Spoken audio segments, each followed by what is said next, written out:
దేశములో రాజు భూమి విషయంలో రాజు అంటే ఇప్పుడు రాజులు లేదు, ముఖ్యమంత్రులు ప్రధానమంత్రులే ఉన్నారు.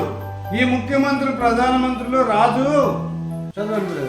ఏ దేశములో రాజు భూమి విషయమై శ్రద్ధ పుచ్చుకొనును ఆ దేశమునకు సర్వ విషయములయందు మేలు కలుగును. సర్వ విషయములో ఇప్పుడు మేలు కలగటం లేదు. పంట పొలాలు సమృద్ధి పండటం లేదు. పంటలు ఒకవేళ పండినా ఆ మార్కెట్లోకి తీసుకుని వెళితే ఆ మార్కెట్లో సరైన ధర ఉండదు. సరైన ధర లభించకపోతే ఏం చేస్తున్నారు? టమాటాలు విసిరేస్తున్నారు, ఆడేసి వస్తున్నారు. ఆ లారీ బాడగ హైదరాబాద్కి తీసుకెళ్తారు, విజయవాడకి తీసుకెళ్తారు. ఈ లారీ బాడగ ఆడకు సరిపోతే, బాబు లారీ డ్రైవరు మీరే అమ్ముకొని దాన్ని ఎంత డబ్బు వస్తే అంత తీసుకొని వెళ్ళిపోండి అని వదిలేసి వస్తున్నారు మార్కెట్లలో. కారణం ఏంటంటే ప్రభుత్వం శ్రద్ధ తీసుకోవటం లేదు.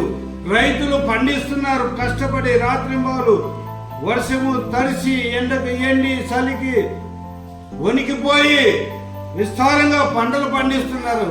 సరైన ధర, గిట్టుబాటు ధర రైతులకు ఇవ్వాలని ప్రభుత్వాలు ఆలోచన చేయడం లేదు. కాబట్టి అధిక శోకము ఈ రోజు కలుగుతుంది. రైతు బాధపడుతున్నాడు కాబట్టి అందరూ బాధపడుతున్నారు. రైతు దుఃఖపడుతున్నాడు కాబట్టి అందరూ దుఃఖపడుతున్నారు.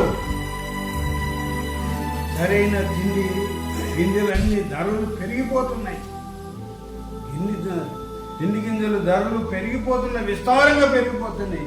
కాబట్టి రైతులు కూడా ఏమైపోయినారంటే, ఇంత పండిస్తే కూడా ఏమి ప్రయోజనము, మాకు సరైన గిట్టుబాటు ధర దొరకడం లేదు, ఇక ఎందుకు పండించాలని ఉన్న పొలాలు అమ్ముకొని టౌన్లలో చేరుకొని పశువులు పెట్టుకోను, లేదా గేదెలు పెట్టుకొని, ఆటోలు పెట్టుకొని, కార్లు పెట్టుకొని, ట్రాక్టర్లు పెట్టుకొని టౌన్లోకి వచ్చి చేరి బతుకుతున్నారండి.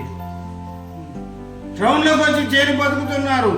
టౌన్లు ఎందుకు అభివృద్ధి పొందుతున్నాయంటే, గ్రామాల నుంచి ప్రజలు టౌన్లోకి వస్తూ విస్తారంగా పనులు చేసుకుంటూ బ్రతుకుతూ ఉన్నారు ఈ రోజుల్లో.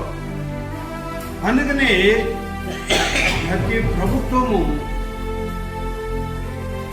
రైతు గురించి ఆలోచన చేయవలసింది, టెక్నాలజీ గురించి కాదు. టెక్నాలజీ వలన అధిక శోకము కలిగి వేదనతో, దుఃఖముతో, కుటుంబాల్లో ప్రేమలో ఐక్యతలు లేకుండా అయిపోయినాయి.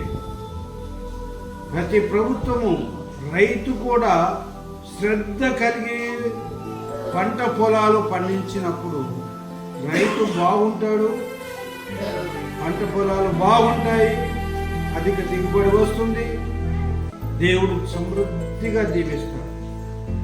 రైతులు కూడా నిరాశ పడకుండా పంట విషయంలో, పొలం సాగు చేసే విషయంలో శ్రద్ధ కలిగి సాగు చేసినప్పుడు విస్తారమైన పంట వస్తుంది. రైతు రాజుగా మారుతాడు. రైతు రాజే, ఎప్పటికైనా రాజే. చక్కని పంట పొలాలు పండించుకున్నప్పుడు, మంచి పంటలు పండినప్పుడు గిట్టుబాటు ధరలు ఖచ్చితంగా వస్తాయి. రైతు మాత్రం ఎప్పటికీ రాజే.